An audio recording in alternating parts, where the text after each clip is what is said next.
Buenas tardes a todos. Es una alegría enorme ver tantas caras conocidas y aquí, yo creo que se escucha bien. Y como os digo en clase, sois y veo aquí ahora mismo tanto al presente y el futuro de la medicina y de la neurociencia en general. Y que sepáis que esto que vamos a presentar hoy aquí, este proyecto, es también por y para vosotros, ¿vale? Que lo tengáis claro. Gracias por acompañarnos en este evento inaugural.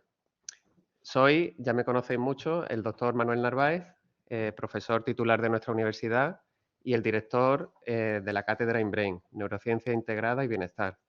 Antes de comenzar, me gustaría presentar y agradecer a los distinguidos miembros de nuestra mesa inaugural. En primer lugar, quiero reconocer al decano de la Facultad de Medicina, el doctor Pablo Lara, el apoyo, que ha sido fundamental en la creación de esta cátedra. Su compromiso con la excelencia académica continúa inspirándonos a todos. Nos acompaña el doctor Blas Jesús Imbroda Ortiz.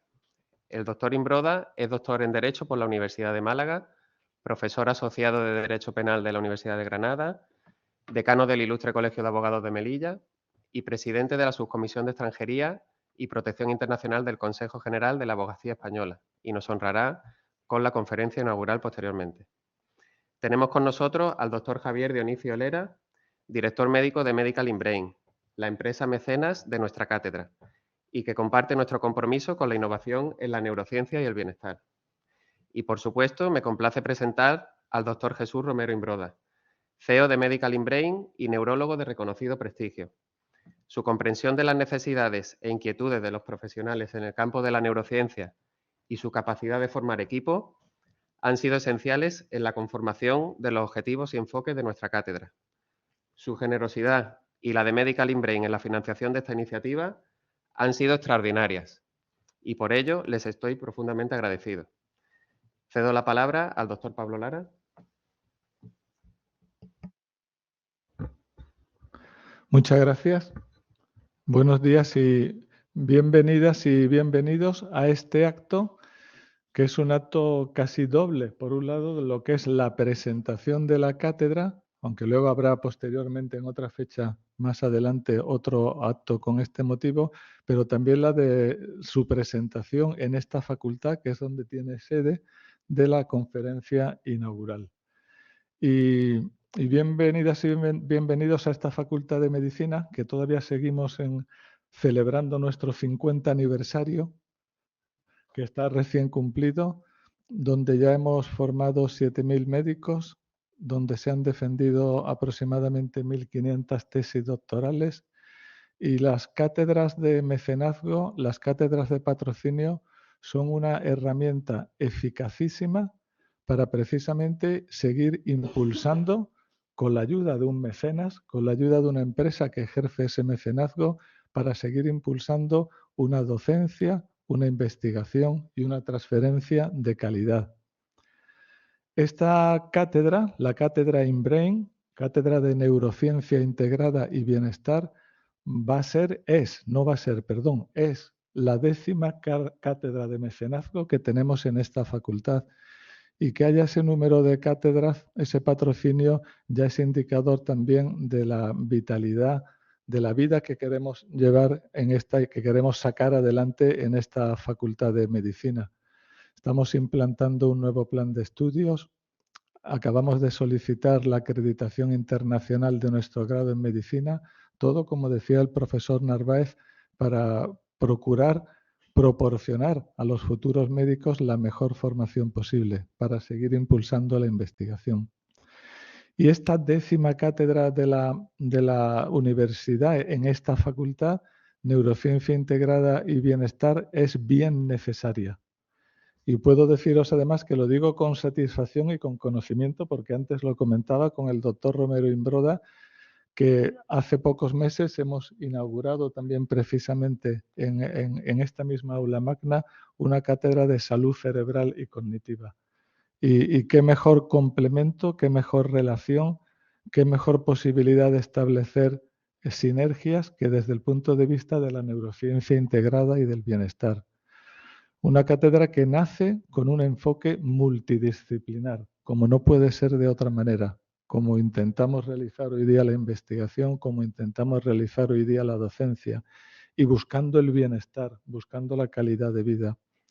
Y en una cátedra de mecenazgo hay dos cosas importantes. Evidentemente, el contenido que se plantea esa cátedra y quién es el mecenas, quién es la empresa que está detrás. Y en ese sentido, esta cátedra estoy convencido de que va a ser un éxito que va a ser un éxito también de la facultad y presumiremos también de esta cátedra, porque por un lado, pues la empresa Medical in Brain viene desarrollando esas actividades de formación, de investigación, de transferencia. Desde luego, parece que en Melilla, y no solo en Melilla, sino que tiene ya una trayectoria muy extensa, impartiendo y organizando cursos de formación. Es muy interesante, si quieren, pues pueden ver la página web donde se recoge una parte de lo que son las contribuciones que desde esa empresa se está realizando. Y ahora vienen aquí a la Universidad de Málaga y la universidad es un lugar de encuentro, es un lugar precisamente donde convergen pues todas aquellas personas que estamos interesados en aprender y en enseñar medicina. Y luego el contenido, pues que ya no, lógicamente ahora después, pues el director de la cátedra, los intervinientes en esta mesa, pues os van a exponer que sin duda alguna va a haber una gran cantidad de actividades que van a dar vida, efectivamente, en una cátedra de mecenazgo. El comienzo es importante y hay que agradecer el esfuerzo hasta llegar aquí, y estoy seguro de que ese esfuerzo se va a mantener para darle vida a esta cátedra, y estoy seguro de que va a ser una cátedra con mucha calidad de vida y mucho bienestar. Por tanto, muchas gracias y bienvenidos. Me disculpo también porque tendré que marcharme enseguida por un compromiso previo que tenía ya desde hace varios meses. Muchas gracias.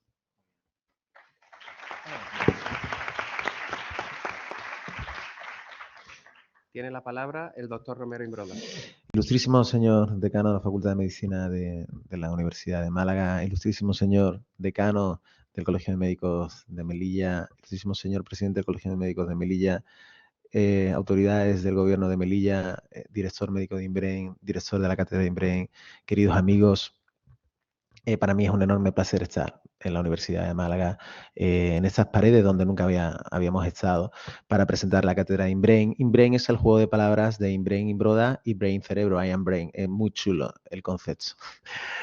Hacemos neurociencia, neurología, neuropsicología, neurofisiología, pero otras disciplinas. Somos muy buenos haciendo telemedicina también. Pero nosotros, yo quería señalar un hecho histórico, tanto Blas Jesús Imbroda como yo, que somos familia, es tío mío, no somos los primeros de la familia que venimos aquí. La universidad en ese cartel, en ese roll-up, dice que cumple 50 años, pero realmente este edificio cumple 45. Este edificio es del año 78-79 y el primer Imbroda que pisó esta facultad no fuimos nosotros, fue Javier Imbroda, que si lo conocéis, pues él hizo primero de medicina, aprobó las asignaturas, pero vio que su vocación era el deporte y se dedicó a desarrollar una carrera deportiva. María José Domingo, que es la presidenta de la Asociación de Enfermos de Alzheimer que nos acompaña, es testigo de aquella época y culminó todo su desarrollo en una actividad deportiva brillante en la última década del siglo XX, transformando y mejorando el subconsciente colectivo de esta ciudad, ¿no? A través del deporte, ¿no? Llenando de orgullo esta ciudad. Para nosotros es un tremendo honor poder estar aquí y sabemos que Javier está aquí, estaré muy contento de que estuviéramos aquí, un poco haciendo una plataforma, un lugar de encuentro donde podamos desarrollar proyectos. Nos interesa salirnos del marco, del mapa y hacer actividades deportivas. Y también agradezco la presencia de Claudia, la mujer de Manolo Santana, que colaboró con nosotros en un libro que hicimos con el grupo de neurología y deporte. Y os veo, chicos y chicas jóvenes, y la verdad es que envidio, ojalá estuviera allí sentada con vosotros, pues porque es la época, una aventura fascinante el poder estar estudiando medicina. Muchas gracias a todos los que habéis desplazado a otras ciudades, gente que ha venido de Sevilla, gente que ha venido de Melilla y gente que ha venido de otros lugares. Y de Madrid, la doctora Teresa Moreno, que acaba de llegar, que ha venido de Madrid.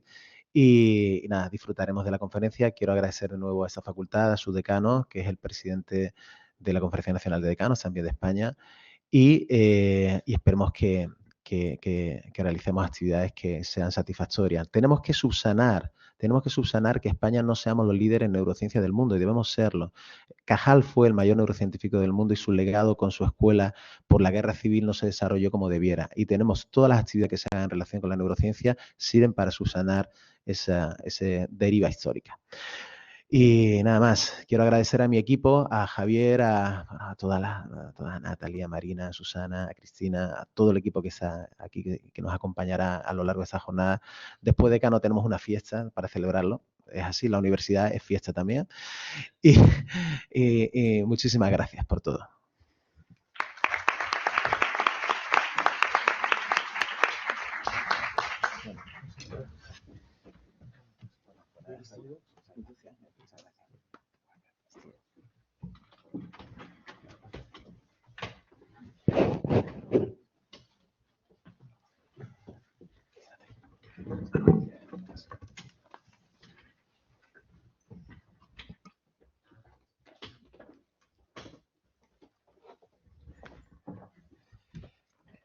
Es un honor para nosotros inaugurar esta cátedra, un proyecto que representa el compromiso de nuestra institución con la vanguardia de la neurociencia y el bienestar integral.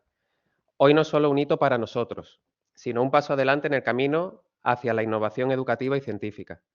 Me gustaría presentarle brevemente a la Comisión de Seguimiento, el órgano máximo de la dirección de la Cátedra INBRAIN. Esta comisión es un ejemplo perfecto de la colaboración entre la Universidad de Málaga y Medical INBRAIN, reflejando la sinergia entre la academia y la industria. Por parte de la universidad, tengo el honor de formar parte de esta comisión junto con el doctor Pedro Serrano, quien excusa su asistencia. El doctor Pedro Serrano es profesor asociado de esta facultad y destacado neurólogo, cuya experiencia y conocimientos son muy valiosos para nuestro proyecto. Por parte de Medical INBRAIN, contamos con la presencia y el apoyo de los doctores Dionisio Lera y Romero Imbroda. Además, contamos con la contribución de colaboradores expertos, muchos de ellos están aquí sentados con nosotros, procedentes de diferentes disciplinas, que enriquecen la cátedra INBRAIN con su amplio conocimiento y experiencia. Esta cátedra, como ven, se fundamenta en tres grandes pilares esenciales: la formación avanzada, la promoción de la investigación y la difusión y transferencia de conocimiento. Nuestro objetivo es crear un ecosistema donde estos tres pilares no solo coexistan, sino que se potencien mutuamente, generando un impacto significativo tanto en el ámbito académico como en el sector salud. En el pilar de formación avanzada, organizaremos eventos como conferencias y seminarios con profesionales del sector, así como cursos específicos en neurociencia integrada y bienestar. Apoyaremos a nuestros estudiantes en sus trabajos de fin de grado y fin de máster. Además, fomentaremos su inserción laboral en campos relacionados con la neurociencia. En cuanto a la promoción de la investigación, nuestra misión es definir y desarrollar líneas de investigación que sean prioritarias en nuestro campo. Ofreceremos apoyo a tesis doctorales y proyectos de investigación y facilitaremos la creación de proyectos que contribuyan al avance del conocimiento en neurociencia. Finalmente, para la difusión y transferencia de conocimiento, publicaremos los resultados de investigación en medios reconocidos y divulgaremos nuestras actividades y logros. Organizaremos jornadas científicas y tecnológicas, así como eventos culturales para integrar la neurociencia con otras disciplinas y con la sociedad. Una de las piedras angulares de la cátedra INBRAIN es nuestro enfoque sin barreras. Este enfoque significa trascender los límites tradicionales del aprendizaje y la investigación. Significa crear un espacio donde la neurociencia no está confinada a un aula, laboratorio o consulta, sino que se convierte en una parte viva y accesible de nuestra vida cotidiana y práctica profesional. Imaginen aulas que se extiendan a los laboratorios, hospitales y la comunidad, donde el aprendizaje y la investigación se lleven a cabo de manera colaborativa y aplicada, donde los estudiantes y los profesionales no solo aprenden sobre la neurociencia, sino que también contribuyen activamente a su desarrollo. Nuestro enfoque sin barreras fomentará la colaboración entre diferentes ramas de conocimiento, desde ciencias y ciencias de la salud hasta ciencias sociales y jurídicas. Una de las facetas más emocionantes de nuestra cátedra es la invitación abierta a la innovación y a la colaboración. En la cátedra INBRAIN no solo observamos el futuro, lo creamos activamente. Esta es una llamada a estudiantes, académicos, investigadores, profesionales y a todos los apasionados por la neurociencia. Su curiosidad, su conocimiento y su visión son los ingredientes clave que impulsarán nuestra cátedra hacia adelante. Si tienen una idea innovadora, un proyecto en mente o simplemente el deseo de aprender o contribuir, les invitamos a unirse a nosotros en este viaje de descubrimiento e innovación. Visiten nuestra página web cathedrainbrain.es o contáctenos a través del email info@cathedrainbrain.es para saber más sobre cómo pueden participar. Me gustaría concluir citando a Benjamin Disraeli, que decía que la magia del primer amor consiste en nuestra ignorancia de que pueda tener fin. Esta reflexión, aunque habla del amor, puede referirse a cualquier comienzo lleno de esperanza y expectativas. Y a medida que avanzamos en la vida, aprendemos que efectivamente todo tiene un final. Pero lejos de ser una perspectiva desalentadora, esta conciencia nos enseña a valorar y aprovechar cada momento. Hoy, el nacimiento de la Cátedra InBrain, a su vez, nos hace conscientes de la responsabilidad que esto conlleva y estamos preparados para aprovechar al máximo esta oportunidad única. Que este sea el inicio de un viaje lleno de descubrimientos, colaboraciones y transformaciones significativas. Muchas gracias a todos por ser parte de este momento. Gracias.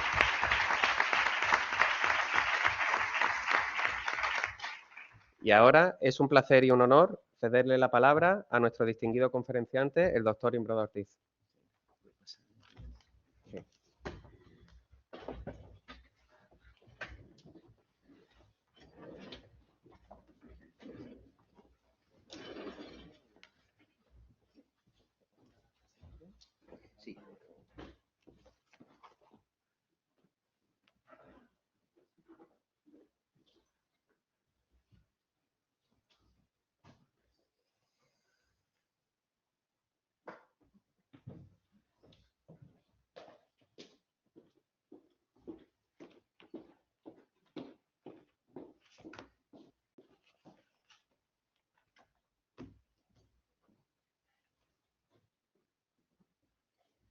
Sí. Buenas tardes ya a todos. ¿No se oye?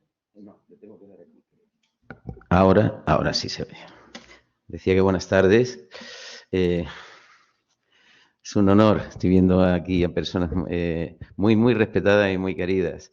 Es un honor estar aquí hoy, en este momento, en este aula magna, magnífica de esta excelente universidad, excelente facultad de medicina, en un día tan importante como es la presentación de esta cátedra InBrain. Estoy abrumado, Jesús, por haberme nombrado y elegido para que yo dé la lección, la primera sesión inaugural. Yo tengo que decir, bueno, buenos días a todos, Claudia. Aquí hay personas muy relevantes, personas, como Claudia decía, esposa de una leyenda, una persona tan importante como Manolo Santana. Buenos días a todos, buenas tardes a todos. Lo primero que tendría que decir, además de que es un honor para mí estar hoy aquí, es que a mí no me correspondía este sitio. Estoy seguro, Jesús, yo te lo decía en el taxi, estaba convencido. Este sitio hay otra persona que habría estado aquí hablando. Y era la persona absolutamente idónea, porque era un grande también, como lo fue Manolo Santana, que es Javier Imbroda, que es nuestro hermano. Jesús es un hermano para nosotros, para Javier, para mí. Hermano, nosotros somos personas muy unidas y con un cariño inmensísimo. Nosotros recibimos, bueno, como otras personas en la vida, un golpe durísimo con la pérdida prematura de Javier, pero sigue Jesús aquí. Y entonces Jesús me dijo, bueno, pues te corresponde a ti. Y así que estoy yo hoy aquí para hablar de este título de conferencia que ni siquiera lo puse yo, ni lo elegí yo. Lo vi yo ya anunciado en el cartel, no me lo sé ni de memoria, la medicina en la encrucijada de los conflictos globales. Y yo me pregunté, ¿y qué hago yo allí en la Facultad de Medicina y hablando de medicina? Yo os puedo decir que mi vida es el derecho, yo soy abogado de profesión ya hace años, soy muy joven, pero ya tengo un tiempo en la abogacía. Doy clases de Derecho Penal, como han dicho, y he estado vinculado desde las últimas 2 décadas, me especialicé en Derecho Penal Internacional Y he estado pues, muy vinculado al ámbito del derecho penal internacional también, trabajando en temas en la Corte Penal Internacional de La Haya, que son temas muy duros. Entonces, y hablando, dando conferencias, dirigiendo cursos sobre temas de derecho penal internacional. Entonces, esos son los temas de los que yo puedo hablar y de los que yo hablo. Yo decía, me voy a cargar a todos los estudiantes de medicina. Decía, hablar de eso son cosas muy feas. Puedo decir, pues son hablar de crímenes de guerra, hablar de genocidios, hablar de crímenes de lesa humanidad. Es decir, los crímenes más terribles en el mundo, los más terribles en la humanidad, son de los que nos ocupamos el ámbito del derecho penal internacional, de los que se ocupa la Corte Penal Internacional, que es la que ha solicitado una orden de detención internacional contra Maduro, perdón, eso es lo que estoy pidiendo y lo que estamos pidiendo los que yo trabajo el tema de la denuncia contra los responsables de crímenes de lesa humanidad en Venezuela, pero esa orden no ha llegado todavía. Creo que llegará algún día, pero sí, allí se dictó la orden de detención internacional contra Putin. De otras cosas, también hay otra orden de detención internacional contra otro presidente de Sudán, el expresidente Omar el-Bashir, que es también, bueno, se han jugado gente, hay gente cumpliendo penas, criminales que alistaban niños menores de 15 años para la guerra.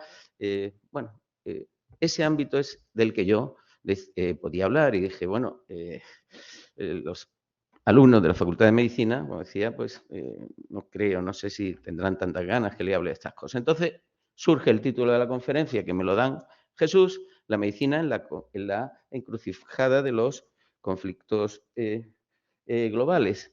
Y yo dije, bueno, a ver, no lo sé, voy a meditar y voy a reflexionar y voy a compartir reflexiones que yo he hecho en este ámbito. Y es lo que yo os voy a hablar. Mirad, a todos los alumnos, a mí me gusta, y se lo digo a mis alumnos, a todos los que están bien mirando el móvil ahora mismo también, a mí me gusta, yo se lo digo a mis alumnos, a mí me gusta que conecten, que me interrumpan, que pregunten, que opinen, y yo lo hago en mis clases. Yo en mi clase estoy andando continuamente y los alumnos intervienen, es interactuación. Así que cuando queráis, preguntáis, levantáis la mano, bueno, o intervenís, y lo que no entendáis o lo que queráis opinar, lo decís, pero participar, que seáis partícipes de lo que yo pueda aquí reflexionar, porque yo voy a compartir estas reflexiones. Y voy a intentar mezclaros a vosotros en el mundo este. Y es lo que yo he hecho. Decir, oye, ¿cómo mezclo yo a la medicina en esto? ¿Qué es lo que yo puedo trabajar? En los conflictos bélicos, en las crisis humanitarias, en los crímenes internacionales, en los desplazamientos masivos forzados que provocan esas crisis. ¿Cómo mezclo yo la medicina? Y digo, bueno, pues voy a hacer algunas reflexiones, una primera, que veréis que es una paradoja, veréis una constante contradicción y una continua contradicción en mi intervención. Aquí vais a ver, porque voy a hablar un poquito de algunos antecedentes, casos, mezclando la medicina con todos estos, con la geopolítica, con los conflictos, con la guerra, y vamos a ver también que ha habido una constante que es un poco es muy lamentable. 2 investigaciones han corrido en paralelo, y os lo digo ya de entrada. Una investigación con inversiones gigantes para hacer daño a la vida, a la salud, para destruir seres humanos. Una investigación en armas gigantísima que ha ido creciendo, armas destructivas que destrozaron la vida. En paralelo, la medicina tenía que investigar para contrarrestar eso, cómo hacer curaciones y cómo intentar salvar la vida. Bueno, esto es una contradicción, una paradoja, que está llena este camino que se cruza entre la medicina y los conflictos y las guerras. Yo puedo aquí hablaros, haceros muchas reflexiones. Intentaré ser breve para no cansaros y os haré un recorrido de algunas principales. Pero, oye, ¿qué incidencia, me pregunté? ¿Qué incidencia ha tenido la medicina en los conflictos o los conflictos en la medicina? ¿Qué incidencia ha tenido las guerras en la medicina? También nos podríamos preguntar, y aquí en esta conferencia hablar, y cada uno también opinar, qué tipo de protección ha tenido la medicina durante los conflictos y qué tiene la medicina la asistencia sanitaria en todas esas situaciones durante los crímenes internacionales. Crímenes internacionales, os adelanto, son el crimen de genocidio, el crimen de lesa humanidad, los crímenes de guerra y el crimen de agresión, que ahora os lo explicaré muy brevemente. Bueno, también se podría reflexionar, oye, profesionales de la medicina como perpetradores de crímenes internacionales. Y lo vamos a ver. Y vamos a ver, colegas vuestros, cómo han sido terribles perpetradores de crímenes internacionales. Otra reflexión es, oye, también profesionales y colegas vuestros son víctimas de crímenes internacionales. ¿Cómo se protegen? ¿Cómo se intenta proteger? Pues también es otra reflexión que se podía hacer y de la que se podría hablar. Son temas para investigar para el futuro, para la cátedra, en una variante que yo planteo aquí, que es que toca la historia, que toca la bioética también, que toca ámbitos que son vuestros, sois protagonistas vosotros de una manera o de otra, o bien como perpetradores, como os he dicho, en algunos casos, o bien como víctimas. Oye, toda esta situación de la geopolítica, de los conflictos, de la guerra, etcétera, etcétera, de los crímenes internacionales, en Venezuela se están cometiendo crímenes de lesa humanidad. Yo he denunciado y he presentado en la Corte Penal Internacional pruebas de crímenes, y no hemos parado de presentar, pruebas de crímenes de lesa humanidad. ¿Qué son los crímenes de lesa humanidad? Pues son los ataques generalizados y sistemáticos contra la población civil desde los aparatos del poder, que ese se llama el elemento de contexto, que luego se concretan en los actos singulares. Ese ataque generalizado y sistemático contra la población civil luego se concreta en asesinatos, lesiones, violaciones, detenciones arbitrarias, torturas, tratos inhumanos y degradantes, etcétera, etcétera, etcétera. Bueno, pues hay médicos también en prisión, caprichosa, arbitraria y discrecionalmente, bueno, en prisión, los calabozos de un servicio que se llama el SEBIN, en un edificio se llama el Helicoide, en un sitio se llaman las tumbas, en los sótanos también hay personas sufriendo los crímenes de lesa humanidad que son profesionales de la medicina. Os podré contar un caso. Y bueno, esos crímenes de lesa humanidad provocan desplazamientos forzados. La población tiene que salir. En torno a 7 millones de venezolanos han tenido que abandonar Venezuela.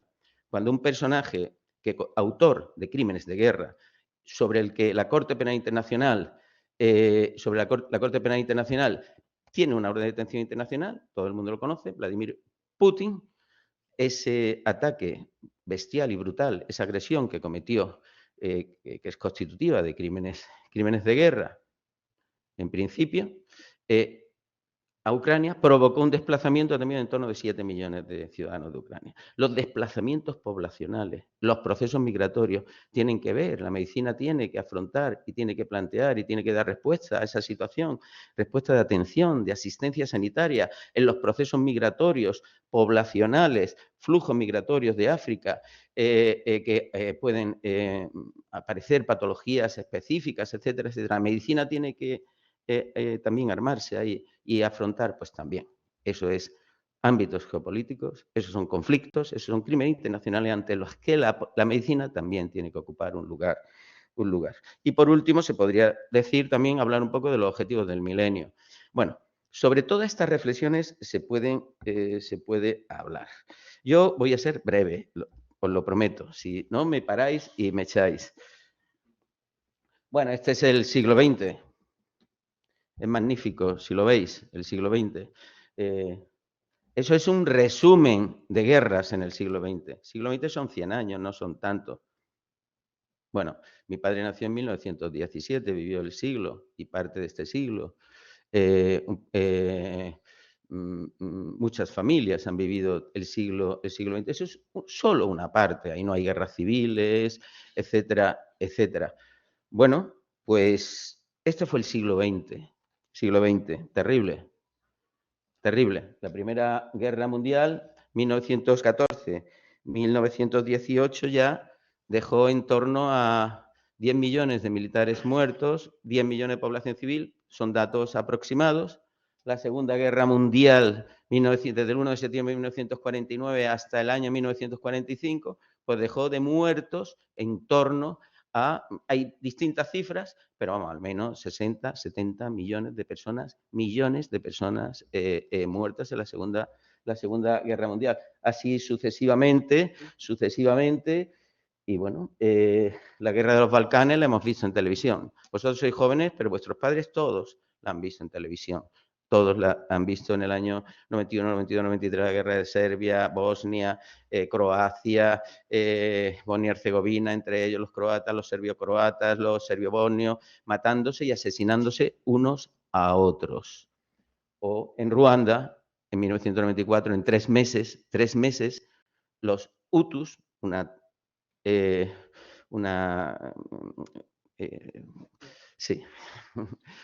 un grupo racial propio, étnico, grupo étnico de Ruanda en 1900, en aquel año mataron en 3 meses, mataron los Hutus cerca de 1 millón de tutsis, en 3 meses, con machetes. Bueno, esto ha provocado la existencia de 2 tribunales internacionales, penales internacionales, el Tribunal de la Yugoslavia y el Tribunal de Ruanda. Bueno, este es el siglo XX, lo sabemos, nos mentalizamos. Bueno, yo pensaba, os puedo decir que pensaba que en el siglo XX también está el Holocausto por medio, también, donde matan a 6 millones de judíos. Este siglo, yo pensaba, cuando entráramos en el siglo XXI, palabra de honor, os doy mi palabra de honor, que decía, el 1 de enero, cambio del milenio. El cambio del milenio era algo que era muy atractivo, eso no lo vive la gente. Yo decía, el cambio del milenio. Bueno, el siglo XX era el siglo de la revolución industrial, que fue mal. Pero el siglo XXI es el siglo de la revolución tecnológica. Bueno, pues empezará, yo creo que el ser humano, después de haber vivido el siglo XX, pues habrá cambiado, por supuesto. Pero entramos en el siglo XXI y nada más empezar, estaba la guerra de Irak, estaba el desastre de Afganistán. Recordáis que cuando sale Estados Unidos y deja allí la gente, queda allí la gente tirada. La guerra de Yemen, que no se acaba nunca, aunque hay un teórico final, no se acaba nunca. La guerra de Ucrania, que empezó en 2014-2013, empezó con la invasión del Donbass, con la invasión de Crimea, y ahora ya ni sabéis. O ahora nos desayunamos por las mañanas imágenes terribles de la guerra en Gaza y también con Hezbollah en otra zona en Israel. Bueno, ante este siglo XX y este siglo XXI, siglo de guerras, siglo en el que el ser humano no parece que la racionalidad no hay forma de que encuentre sentido en las vidas de todos, la racionalidad y la paz, decir, vamos bien, paz, y hay enfermedades que nadie las quiere y que vienen y que aparecen y que hay que afrontar, vamos a vivir mientras tengamos salud en paz. No. Esta es la situación. El siglo XX hizo también respuestas favorables frente a esas guerras. Hizo respuestas. Nació, que luego os fui a hablar, el derecho internacional humanitario. Bueno, nada más acabar la Segunda Guerra Mundial en 1945, pues se crea Naciones Unidas. Después de la Primera Guerra Mundial se creó la Sociedad de Naciones. Se creía que con eso ya iba a haber paz. Llegó la Segunda Guerra Mundial. Se crea la ONU, la Organización de Naciones Unidas. Se dictan unos convenios muy importantes contra el genocidio, etcétera, etcétera. Y se crean tribunales penales internacionales que ahora os voy a contar. Y a lo largo del siglo XX está en la paradoja. Esta es el contrasentido. Este es el sarcasmo, podríamos decir. Este es el paralelismo, desgraciadamente. Se investiga para la curación de personas y se investiga para la destrucción de las personas. Todo en paralelo. Tengo que deciros que muchísimo más dinero en la investigación para la destrucción de las personas que en la investigación para la curación de las personas en los presupuestos de las naciones. Fijaros lo que cuesta una bomba nuclear. Fijaros lo que cuesta una bomba nuclear y ahora lo voy a poner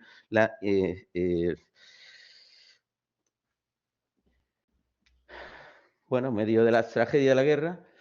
Sin embargo, también os quiero decir y os contar que en medio de las tragedias de la guerra, la medicina hizo grandes avances para salvar las vidas que las armas cada vez más sofisticadas y con mayor poder destructivo, destrozaban en los campos de batalla. Ha sido un pulso de investigación y un pulso de avance absolutamente contradictorio. Sarcasmo, pero esto es así. La Primera Guerra Mundial, ya os la decía, murieron cerca de 11 millones y casi 9 millones de civiles, en torno a 10 millones en cada grupo. Y fijaros todo lo que se movilizó. Fijaros toda la movilización que hubo. Lo mismo que os decía antes, este eufemismo, este disparate en la que se investigaba. Eso es la imagen de arriba es una técnica que se trabajó y que se puso en vigor durante la Primera Guerra Mundial y que salvó muchas vidas, una forma de inmovilizar después de recibir metralla las extremidades de algún soldado. Y se investigaba también, se descubrieron las ambulancias rayos X portátiles. Eso se descubrió y se puso en función durante la Primera Guerra Mundial, pero también durante la Primera Guerra Mundial, por primera vez hubo carros de combate que destruían. Se pusieron en marcha y en funcionamiento los aeroplanos para la guerra, aviones de guerra. El submarino empezó a funcionar también para destruir como también un instrumento y un arma de guerra. Los gases asfixiantes, etcétera. También hubo avances en otras técnicas, yo no voy a entrar, pero hubo en los temas de las transfusiones, empiezan a crear por primera vez los bancos de sangre y empieza la medicina a avanzar, que son avances que lo han servido para la sanidad en general, para la salud en general, y que fueron innovaciones durante la Primera Guerra Mundial para salvar las personas que las armas destruían. Ahí tenéis algunas prótesis, máquina de rayo X, que la puso Marie Curie en funcionamiento. La Segunda Guerra Mundial, bueno, ya os dije, 75 millones, hay quien habla de 65, pero hablamos de decenas y decenas y decenas de millones de personas civiles muertas. Sabéis que Hitler entró en el poder en el año 1933, en enero, gana unas elecciones democráticamente, las gana, es un partido, el suyo, el Partido Nacional Socialista, que ganó las elecciones y que en consecuencia llegó al poder, pero nada más llegar al poder empezó a privar de facultad a los demás poderes del Estado y ya suprimió hasta las funciones del Parlamento el mes después de entrar en el poder Adolf Hitler. A partir de ahí empieza una situación caótica para Europa, crítica para Europa y durante la Segunda Guerra Mundial, desde enero de 1933 hasta el 1 de septiembre de 1939, que empieza la Segunda Guerra Mundial, cuando Alemania invade Polonia, Hitler pues, hizo un despliegue gigante de leyes, todas leyes raciales, hizo una persecución gigantísima contra los judíos por el mero hecho de ser judío, hizo un despliegue con el tema de las leyes de Nuremberg. Bueno, ahí tenéis alguna imagen. Las leyes de Nuremberg prohibían que los judíos, los alemanes, tuvieran relación con mujeres judías y tenía pena de cárcel.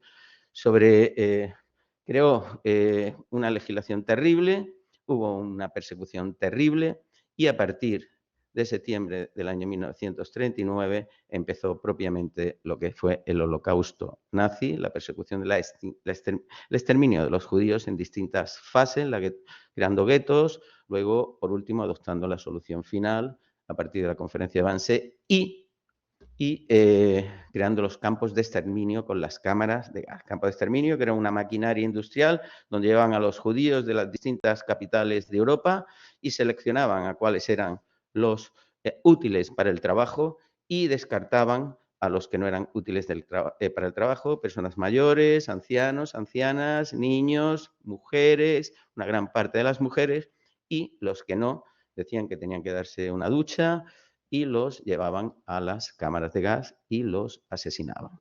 Eso fue una maquinaria industrial perfecta con el campo de Auschwitz, campo de exterminio de Auschwitz-Birkenau. Está en un centro neurálgico de comunicaciones ferroviarias para que llegaran trenes de todos los sitios de Europa y llevaran a estas personas. En el campo de exterminio de Auschwitz se asesinaron miles y cientos de miles de personas en las cámaras de gas. Allí estaba seleccionando un médico. Había un médico. Nada más salir la selección, había un médico, se llamaba el doctor Mengele, que se colocaba allí, que es este señor que tenemos ahí en el centro, y que, bueno, pues hacía la selección y cuáles eran útiles físicamente para el campo y quiénes tenían que llevarlos a la cámara de gas y asesinarlos. Bueno, Joseph Mengele fue luego buscado, nunca fue juzgado, tengo que decir, ese médico. Ese médico no fue juzgado porque no fue encontrado. Le dieron cobijo, lo escondieron, le cambiaron la identidad y la gente de la SS que había podido salir a Alemania, a Sudamérica, lo refugió en Sudamérica y nunca Israel estuvo buscándolo. Lo estuvieron buscando sin parar y nunca lo encontraron, a diferencia de otros muchos que sí encontraron. Había una unidad específica para buscar criminales nazis por el mundo. Esas imágenes, como veis, al principio la persecución de los judíos. Yo publiqué un trabajo que decía el holocausto nazi, el derecho al servicio de la barbarie. Y ahí explicaba la evolución de las leyes en Alemania y ahí explicaba también hasta la jurisprudencia, algunas sentencias terribles. Los jueces también condenando a quien mantenía relación con una mujer judía.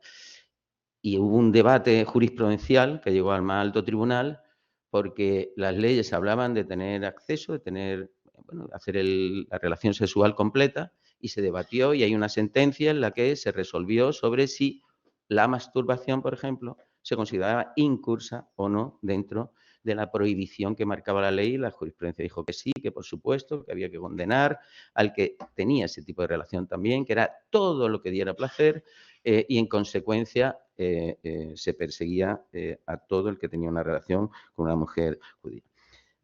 La Segunda Guerra Mundial dio pie a los juicios de Nuremberg y aquí hay algo que hizo la medicina, que fue el programa de eutanasia. Esto se hizo en los campos de exterminio. Esto se hizo en los médicos alemanes, en los campos de exterminio, llevaron a cabo un programa de eutanasia. Era a enfermos mentales y a personas incapacitadas. Cogían a personas que llegaban a los campos y en Alemania, personas que tenían deficiencias mentales o estaban incapacitados, pues les privaban la vida dentro de este programa. Buscaban la pureza de la raza aria. Aquí funcionó la medicina. Aquí funcionaron los médicos. Esto lo hicieron los médicos. Esa es la parte, digamos, negativa, la parte oscura en la que los médicos fueron perpetradores de crímenes internacionales, de crímenes terribles y también tengo que deciros que los campos de exterminio y Mengele y los médicos en Auschwitz y en algún otro Auschwitz, en algunos otros campos, no solo hacían la selección de las personas que iban a ir a la cámara de gas, esos médicos, también esos médicos hacían experimentos. Y hacían experimentos experimentaban con personas, por supuesto sin consentimiento, etcétera, provocándole unos sufrimientos espectaculares y generando la muerte de estas personas. Esa es la autorización de Hitler, firmada por Hitler, para el programa de la eutanasia. Ese documento existe y es una reproducción. Esos son los experimentos. Allí está el doctor Mengele, allí arriba también. usaban a personas que estaban en los campos de exterminio, judíos, polacos, rusos, gitanos, y hacían experimentos científicos terribles, brutales, que les provocaban la muerte. En 1946 hubo un juicio a los médicos en Nuremberg. Se llamó el juicio de los doctores. Digamos, la parte oscura, la parte negra de la medicina se pudo ver y se pudo vivir en este juicio. Ese es el juicio, una imagen. Todos esos señores estaban sentados allí en el juicio, en el banquillo, como autores de los crímenes del programa Eutanasia y de los experimentos pseudocientíficos terribles que habían llevado a efecto. El fiscal, en su discurso de apertura, el fiscal en ese juicio dijo al principio, al inicio, cuando tuvo la palabra, dijo literalmente, los imputados en este caso están acusados de asesinatos, torturas y otras atrocidades cometidos en nombre de las ciencias médicas. La cantidad de víctimas de estos crímenes asciende a cientos de miles. Solo unos pocos siguen con vida. Algunos de los sobrevivientes comparecerán en esta sala del tribunal, pero la mayoría de estas pobres víctimas fueron masacradas directamente o murieron mientras se las torturaba. En su mayoría son muertos anónimos. Para sus asesinos, estas desdichadas personas no eran individuos en absoluto. Llegaban en grandes cantidades y eran tratados peor que animales. Este juicio, os puedo decir, bueno, esa es una captura antigua del que informaba sobre el juicio. Este juicio provocó algo que se ha llamado el amanecer de la bioética. Es cierto que la bioética, y se empieza a usar el nombre décadas después, pero sí se ha dado y se ha dicho que esto fue el primer paso de la bioética. Fue un código que fue aprobado y publicado el 19 de agosto de 1947. Yo no les voy a cansar con todos los artículos y todo lo que contenía ese código, lo pueden ver, pero el primero y principal, el consentimiento voluntario del sujeto humano es absolutamente esencial en una investigación. Por eso en los ensayos clínicos lo primero que tiene que haber es un certificado de buenas prácticas clínicas, porque habla que lo primero es obtener el consentimiento informado del paciente.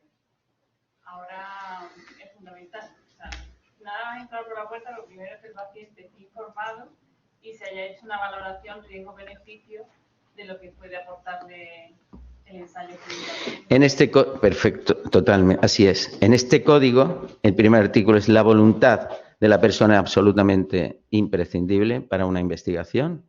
Y segundo, también evitar sufrimientos, también aparece en el código y muchos más. Bueno, este código de Nuremberg dio pie al nacimiento de la bioética. El uso del nombre de la bioética empieza a iniciarse a partir del año 70, pero fue el primer paso. Como vemos, la medicina se cruza con los conflictos, se cruza con las guerras, o bien para ayudar, o bien para sanar, o también se convierte en perpetradores de crímenes internacionales. Ahí hay una reflexión de Primo Levi que da que pensar.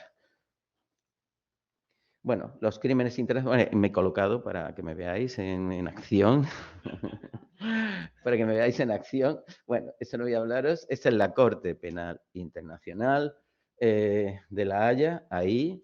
La foto de abajo es cuando se presentó la denuncia en la Corte Penal Internacional contra Venezuela. Esa es la fiscal general de Venezuela en el exilio. Yo trabajé en la denuncia y la presenté con ella. Iba firmada por ella. Y arriba en la guerra en este procedimiento, pues intentamos frenar la actuación de ese señor Antonio Ledezma, que es el alcalde de Caracas, de la capital de Venezuela, en el exilio. Y estamos hablando con la vicepresidenta de la Corte Penal Internacional. Estos son los crímenes internacionales. Estos son los crímenes. Dentro de los crímenes internacionales están los crímenes de guerra. Y aquí hemos hablado ya de avances de la medicina en paralelo a los conflictos. Hemos hablado de la medicina como perpetradora de crímenes también y los juicios, la respuesta. Tengo que deciros que hubo un juicio de los jueces y también hubo un juicio de los médicos en Nuremberg, Tribunal Internacional de Nuremberg, y hubo un juicio también a los jueces y abogados. Hubo otro juicio también. Eso fue terrible, el papel que tuvieron los jueces y los abogados durante el régimen nazi, todo el Estado en su conjunto. Fijaros, ahora la Corte Penal Internacional, que se crea en el año 1998 y empieza a funcionar el 15 de julio del año 2002, entra en vigor, lleva poco tiempo funcionando, bueno, ya lleva 20 años, 21 años. Uno de los crímenes son los crímenes de guerra. Los crímenes de guerra ya estaban regulados. Después de la Segunda Guerra Mundial se aprobaron las convenciones de Ginebra en 1949 y finalmente el crimen de guerra es definido con un montón de apartados en el artículo 8 del estatuto que rige la Corte Penal Internacional. En este artículo hay 2 apartados esenciales y se consideran crímenes de guerra, pues los ataques intencionados contra hospitales y los lugares en que se agrupan enfermos y heridos, siempre que no sean objetivos militares. Aquí genera un planteamiento que os puedo decir ahora. Y también someter a personas que estén en poder a mutilaciones físicas, experimentos médicos o científicos en cualquier tipo que no estén justificados. Aquí se da respuesta al derecho internacional penal. El derecho penal internacional da respuesta y protege a la medicina, protege a la sanidad, protege a la salud ante los conflictos internacionales. Es crimen de guerra el ataque a un hospital, no se pueden hacer experimentos, etcétera, etcétera, etcétera. Yo os he puesto esa revista Time en la actual, la de este mes, yo la compré en un aeropuerto y vi dentro un artículo sobre los ataques a los hospitales en Gaza. Bueno, es un tema, ahora me preguntaba una periodista, es un tema delicado, absolutamente delicado, porque yo os puedo decir que el derecho penal internacional, el Estatuto de Roma, prohíbe y considera crimen de guerra el ataque a un centro médico, a un hospital. Lo que pasa es que hay una frase al final, siempre que no sean objetivos militares, no deben ser objetivos militares. Supongo que la contestación de Israel será otra, son objetivos militares, porque se refugian en los hospitales, porque de allí lanzan cohetes, porque tienen los túneles debajo. Esa es, digamos, la postura de defensa de Israel. La postura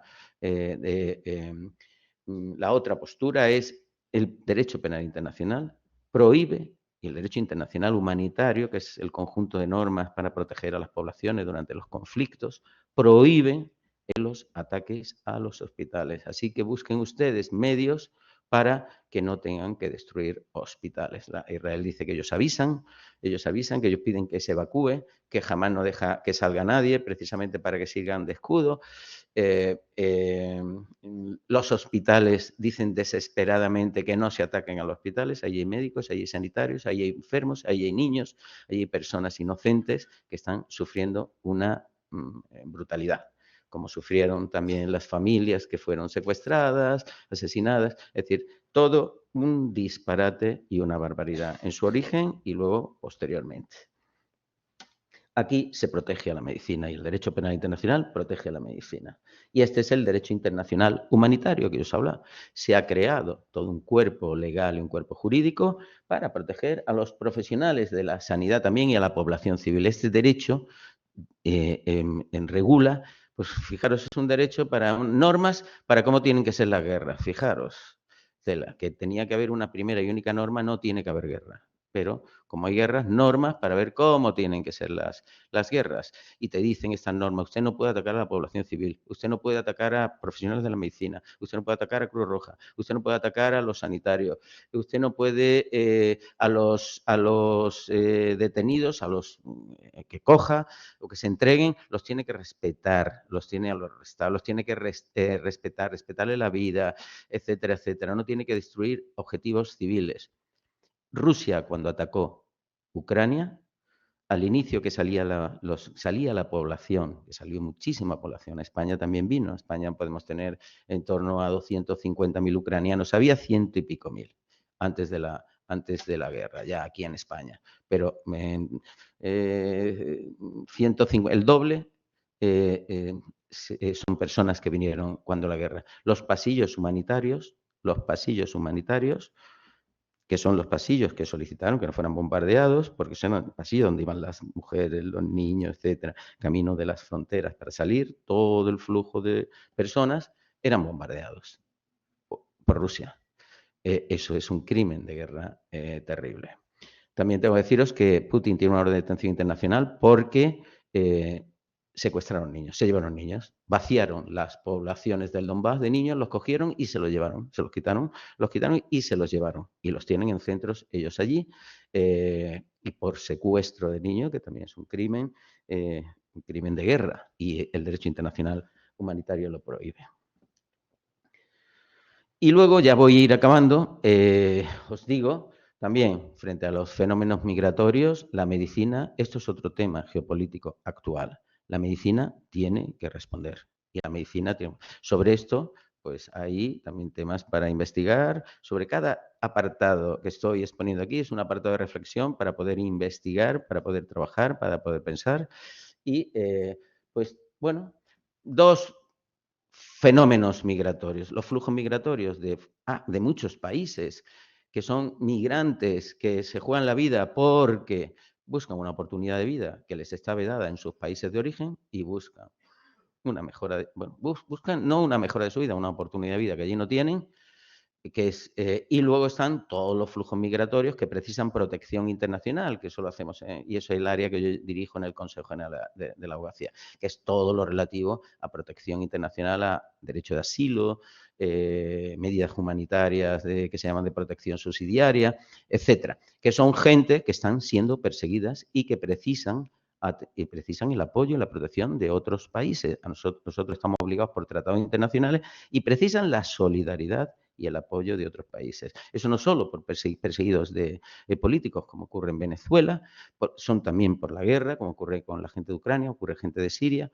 son también por muchas otras razones. Sabéis que en Irán a los homosexuales los cuelgan y los ahorcan en una grúa en las plazas públicas, en un acto además público, y lo ahorcan allí.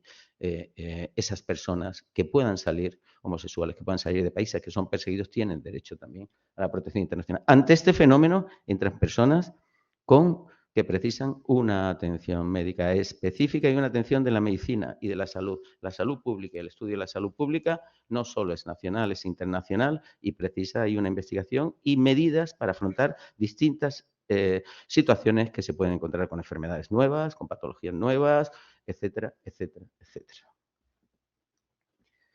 Y ya, estoy casi al final, objetivos del milenio. Bueno, el milenio siempre se habla de los objetivos del milenio, pero hay que recordarlo. Naciones Unidas, nada más entrar a este milenio, yo creo que alguno que estaba muy ilusionado, como yo, que pensaba que el 1 de enero, a partir del 1 de enero del año 2000, ya un nuevo milenio, ya habíamos aprendido el siglo XX, las barbaries del siglo XX, y que iba a transitar y caminar en paz para todo el mundo, en un marco de desarrollo en todos los lugares del mundo, pues se hicieron los objetivos del milenio, y entre ellos, en el ámbito de la geopolítica, el que afecta, por supuesto, a la medicina. Por fin, poner fin a epidemias, lograr una cobertura universal de la salud y facilitar medicamentos y vacunas seguras. Os puedo decir que la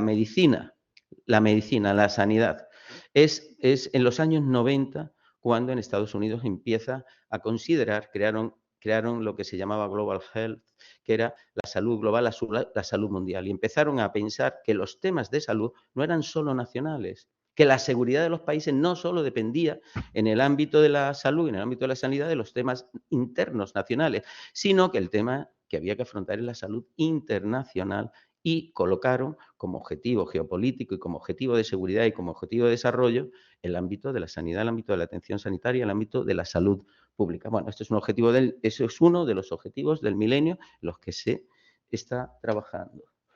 Y reflexiones finales. Esto es brevísimo. Finales. Bueno, mirad, por ejemplo. Esto se gastó en el año 2022 en armas nucleares. Armas nucleares que, frente a eso, ustedes tienen luego que responder, curando a personas o buscando soluciones o investigando cómo se solucionan personas que están heridas, lesionadas, etcétera, etcétera, etcétera. Pues frente a eso Y a esa investigación, que es el sarcasmo de esta que les decía al principio, de esa investigación científica que hacen, frente a eso se gasta un dinero, un señor dinero en las armas nucleares hoy en el mundo. Imagínense si en vez de armas nucleares que pueden destruir el mundo en un segundo, si en vez de armas nucleares se pudiera haber investigado y haber encontrado ya la solución definitiva. Pongo, por ejemplo, el cáncer, que es un azote que, aunque ha avanzado la medicina, sigue todavía haciendo un daño inmenso a la humanidad. Y yo creo que, como primera reflexión, yo pido que se reclame que las inversiones multimillonarias en la investigación de armas de nueva generación de altísimo grado de sofisticación se destinen a la investigación para encontrar vacunas y soluciones terapéuticas a las enfermedades, tantas de ellas todavía incurables a día de hoy. Y quiero acabar con esta reflexión. Permitírmela. Algún día habrá que ampliar. No viene la Declaración de Derechos Humanos de 1948, el derecho humano a la paz. No viene. Viene el derecho a la vida, viene el derecho... No viene el derecho humano a la paz. Y no se recogió. Y debía ser un derecho, y debe ser un derecho inherente a la persona. Y yo aseguro que en todos mis congresos de extranjería y protección internacional que yo tengo que clausurar o que tengo que inaugurar del Consejo General de la Abogacía Española, siempre pido y reclamo el derecho humano a la paz. Y es bueno recordarlo. Aunque pueda ser una utopía, también hay que soñar que algún día podamos alcanzar ese mundo, o por lo menos no tenemos que parar de reclamarlo. Y acabo. Compartamos un sueño que no debemos parar de pedir que se haga realidad algún día, que se reconozca el derecho humano a la paz y que cesen de una vez las guerras, el terrorismo y la violencia. Que la respuesta y la solución a los conflictos no sea odio sobre odio, que la palabra sustituya a las armas y que el ser humano pueda vivir en paz en todos los rincones del mundo. Muchas gracias.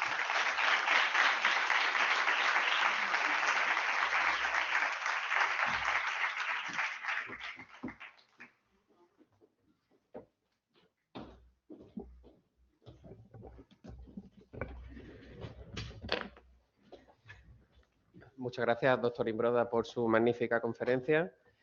Si hay alguien que quiera realizar algún comentario, cuestión, pregunta para el doctor Imbroda o para el doctor Romero Imbroda, Javier Dionisio o yo mismo, pues pueden hacer alguna pregunta. Susana. Perdón. Voy a pasarle el... Que si no, no se escucha el remoto.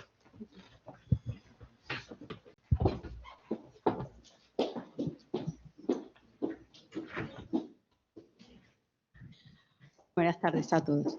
A ver, a mí me gustaría saber si se están estudiando los límites a la inteligencia artificial, o sea, con respecto al ser humano, el cerebro, hasta qué punto se puede poner límites a todo el avance tecnológico que está habiendo. Hombre, sin duda, bueno, si quieres contesto yo y luego tú. Sin duda, la inteligencia artificial es un tema muy interesante que está revolucionando y que probablemente revolucione también la neurociencia.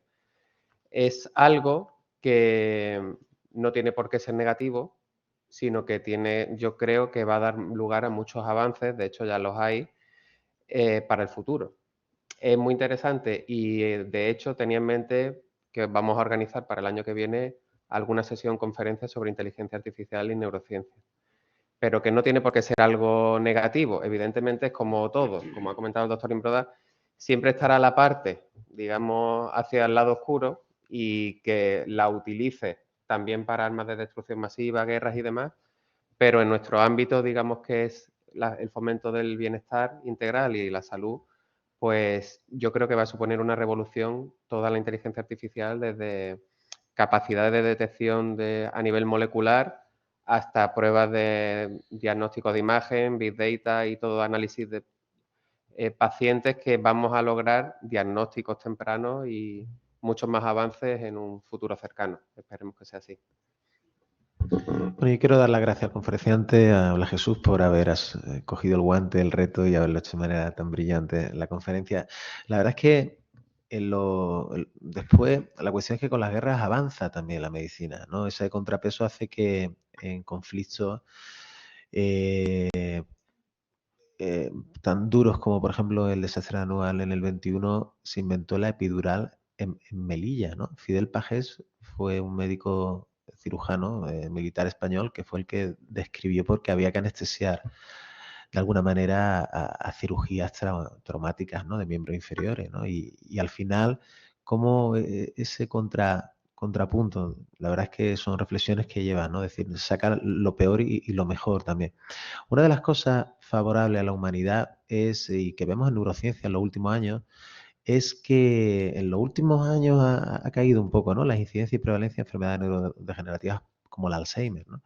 Y una de las cuestiones, una de las teorías es que es consecuencia de decisiones políticas de fomentar la educación.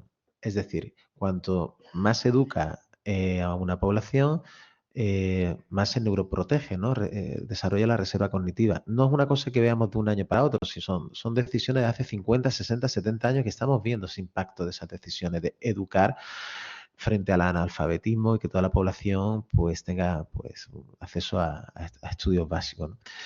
Yo quería hacer una pregunta al conferenciante. ¿Qué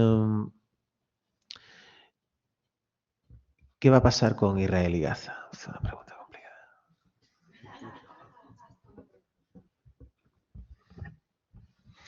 Bueno, yo pediría 3 cosas o 4 cosas, las pediría. Es una petición.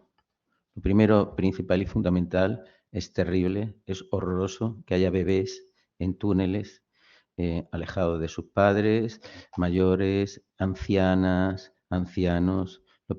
Pediría que eso acabe ya eso, que esas personas vuelvan con sus familias, esos niños chicos. Lo primero.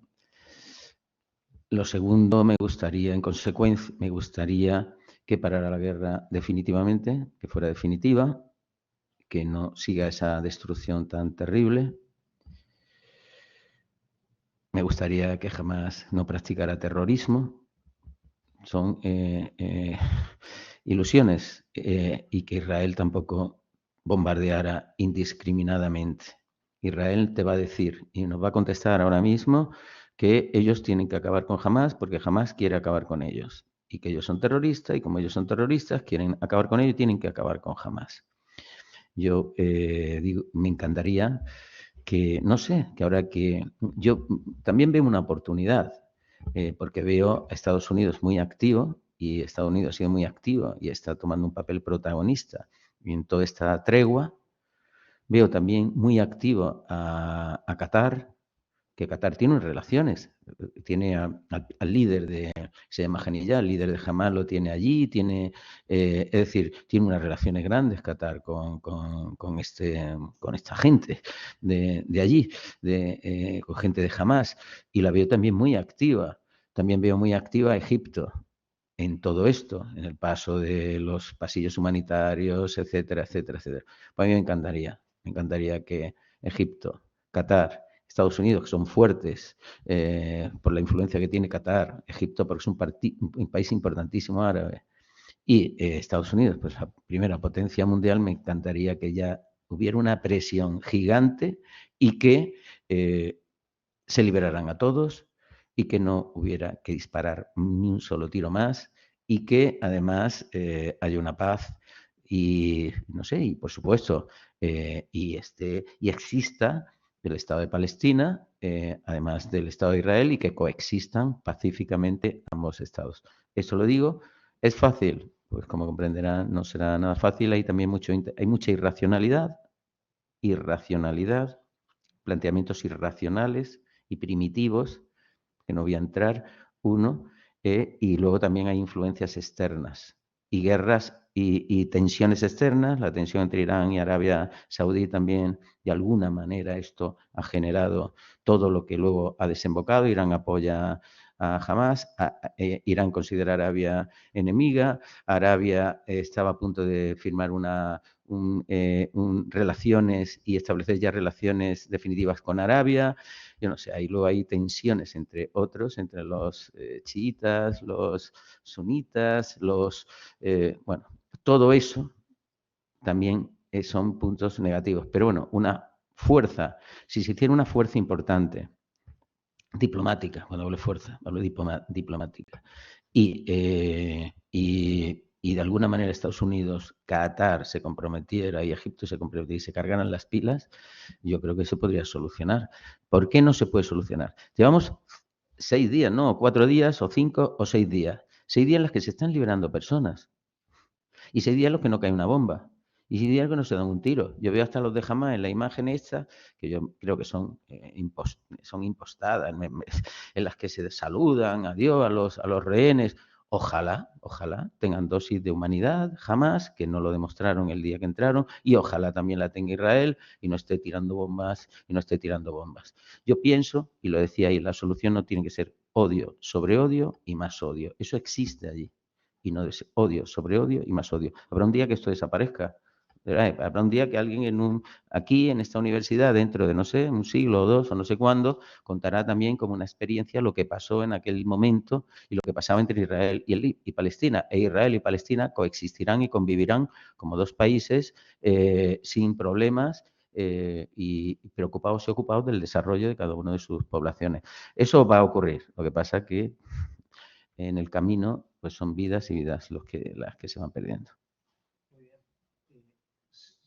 Sí, muy bien. Bueno, vamos a ir cerrando. Va a cerrar el doctor profesor Narváez, pero bueno, yo simplemente daros de nuevo las gracias a todos los que habéis venido de lejos. Tenemos a la jefa de servicio de neurología del Hospital de Valme de Sevilla, que es la coordinadora del plan de Alzheimer de la Junta de Andalucía, que nos acompaña en la jornada de hoy, que nos llena de honor y de orgullo la visita de tantos amigos que habéis venido y celebramos este día como un comienzo muy ilusionante desde este foro donde todos estáis invitados a participar para desarrollar vuestras inquietudes. ¿Vale? Muy bien, pues simplemente deciros que agradeceros de nuevo vuestra asistencia, tanto a los que estáis aquí presencialmente, que sé que no es fácil por calendario académico, el horario que es y demás, tanto a los que están también agradecer en remoto, que también estamos emitiendo en streaming, el conectarse y esperamos pronto empezar a anunciar ya nuevos cursos, nuevas iniciativas que realizaremos desde la cátedra y esperamos también que nos contactéis para ofrecer también vuestra colaboración a todos los niveles, como hemos dicho antes, y también si queréis alguna necesidad o alguna inquietud de recibir formación, encantados, pues prepararemos alguna sesión o alguna charla, algún simposio, un workshop, taller o lo que sea, como por ejemplo el de inteligencia artificial, que es una idea muy interesante. Pues con esto queda concluido la inauguración de la cátedra y muchas gracias a todos. Buenas tardes.